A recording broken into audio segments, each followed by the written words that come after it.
এবং ক্লান্ত না হয়েও তার উড়ান চালিয়ে যেতে পারবে। হযরত লুকমান হকিম দুটি এমন বড়ি প্রস্তুত করলেন। একটি বড়ি তিনি তার তোতাকে খাওয়ালেন এবং আরেকটি বড়ি তোতার গলায় বেঁধে দিলেন। এরপর তোতাকে উপদেশ দিলেন, 6 মাস পর্যন্ত তুমি যেন কোনো ক্লান্তি ছাড়াই, কোনো ক্ষুধা বা তৃষ্ণা ছাড়াই উড়তে পারো। এই বড়িটি তোমাকে সেই শক্তি দেবে। আর সাথে এই উপদেশও দিলেন, যদি কখনো তোমার ক্ষুধা, তৃষ্ণা বা ক্লান্তি অনুভূত হয় তাহলে সঙ্গে থাকা দ্বিতীয় বড়িটি খেয়ে সেখান থেকেই ফিরে আসবে আর সামনে এগোবে না। তোতা হযরত লুকমান হকিমের কাছ থেকে অনুমতি নিল এবং সমুদ্রের দিকে উড়ে গেল। তোতা টানা 6 মাস ধরে উড়ে চলল, কিন্তু এখনো সমুদ্রের অপর প্রান্ত খুঁজে পেল না। 6 মাসেরও বেশি সময় ধরে উড়ে যাওয়ার পর সে ক্ষুধা, তৃষ্ণা ও ক্লান্তি অনুভব করতে শুরু করলো। কিন্তু যতদূর সে এসেছে ততদূর পর্যন্ত সমুদ্রের তীরে বা তার মধ্যে কোথাও একটি পাথর বা শিলা চোখে পড়ল না, যেখানে বসে সে কিছুক্ষণ বিশ্রাম নিতে পারবে। কিছুটা আরো সামনে যাওয়ার পর অবশেষে সমুদ্রের মধ্যে একটি শিলা চোখে পড়ল। তোতা সেখানে গিয়ে বসে পড়ল,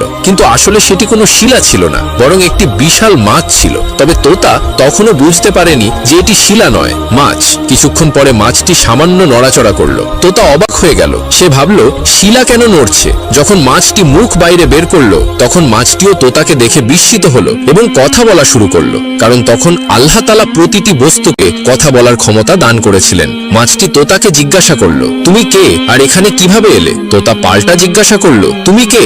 মাছ বলল, আমি এই সমুদ্রের এক প্রাণী। তোতা অবাক হয়ে বলল, আমি আমার জীবনে এত বড় কোনো প্রাণী কখনো দেখিনি। তারপর বলল, আমি হযরত লুকমান হাকিমের তোতা। হযরত লুকমান হাকিম আমাকে সমুদ্রের অপর তীর খুঁজে বের করার জন্য পাঠিয়েছেন। আমি অনেক দূর ভ্রমণ করেছি, কিন্তু এখনো পর্যন্ত সমুদ্রের অন্য প্রান্ত খুঁজে পাইনি। এখন আমি খুব ক্লান্ত এবং এর চেয়ে আর এগোতে পারছি না। তুমি কি জানো সমুদ্রের অপর প্রান্ত কোথায়? মাছ বলল, আগে তুমি আমাকে বলো, তুমি এখানে কিভাবে এলে?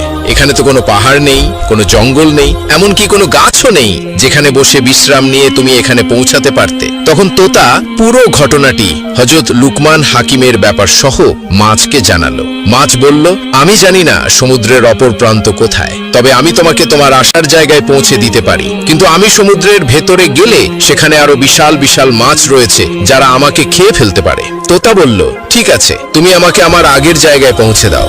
মাছ বলল, আমার পিঠে উঠে বসো। তোতা তাই করলো, মাছের পিঠে উঠে বসলো। চোখের পলকে মাছ তোতাকে সেই জায়গায় পৌঁছে দিল যেখান থেকে সে যাত্রা শুরু করেছিল। এ দেখে তোতা বলল, আমার এখানে পৌঁছাতে 6 মাস লেগেছে, আর তুমি আমাকে চোখের পলকে পৌঁছে দিলে। তোতা খুব অবাক হলো এবং ভাবতে লাগলো, এই মাছ নিজেই বলছে সমুদ্রের ভেতরে এর থেকেও বড় বড় মাছ রয়েছে। তোতা হযরত লুকমান হাকিমের কাছে ফিরে এসে পুরো ঘটনাটি বর্ণনা করল।